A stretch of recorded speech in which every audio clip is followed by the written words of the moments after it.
My name is Peter Stirling, and I'm a scientist working here at BC Cancer. I'm also an associate professor in the Department of Medical Genetics at UBC. And here I direct a laboratory of about 10 trainees and researchers. Together we're all focused on studying a process called genome instability. So if you imagine that our genome is the complete set of DNA instructions housed within each of our cells. Every time a cell in our body divides, it tries to make a perfect copy of this sequence of about 6 billion chemical letters. Now, normal cells are usually incredibly good at this, making about 20 or 30 mistakes every time they divide.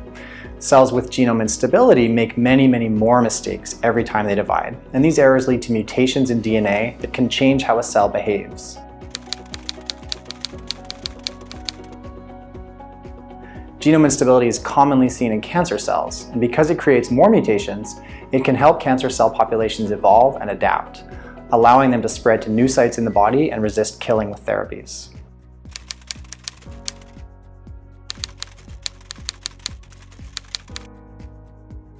So think of your DNA like busy train tracks with loads of cellular machinery zipping on and off the main line. As trains pass each other, each one will have to get out of the way or risk a potentially dangerous collision.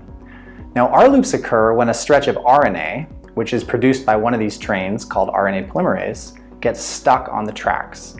Even though R-loops seem to have normal functions in cells, when they persist too long or appear in the wrong places, they increase the chances of a damaging collision, with trains working to try and duplicate your DNA. So this DNA damage can lead to mutations, and it's associated with genome instability in cancer.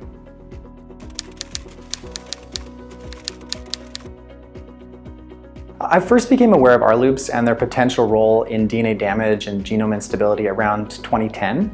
We'd been working in yeast cells to find new regulators of genome instability, and we kept finding that cells that were unable to process RNA molecules had a lot of DNA damage. It took us a while to come up with and test a model where these abnormal RNA molecules were actually getting stuck on the genome in the form of R-loops and causing collisions that damaged DNA.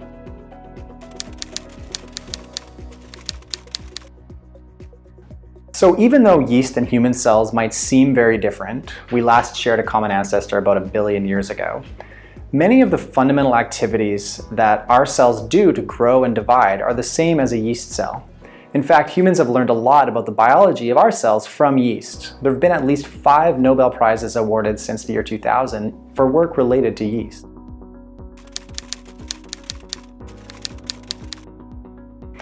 Now, we're able to make precise changes to the yeast genome and study the consequences in a really rapid way that's still not easy to reproduce in human cell models. So we've been able to identify dozens of new regulators of R-loops and associated genome instability in just a few years using yeast.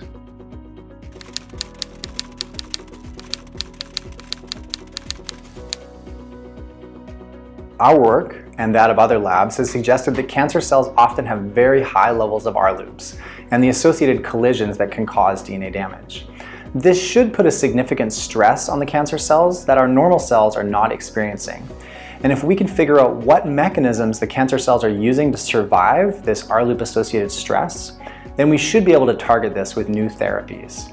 We hope that, since normal cells are not experiencing the same kind of stress as the cancer cells, that any therapies which exploit high R-loop buildups will selectively kill the cancer cells and leave normal cells relatively untouched, potentially reducing side effects.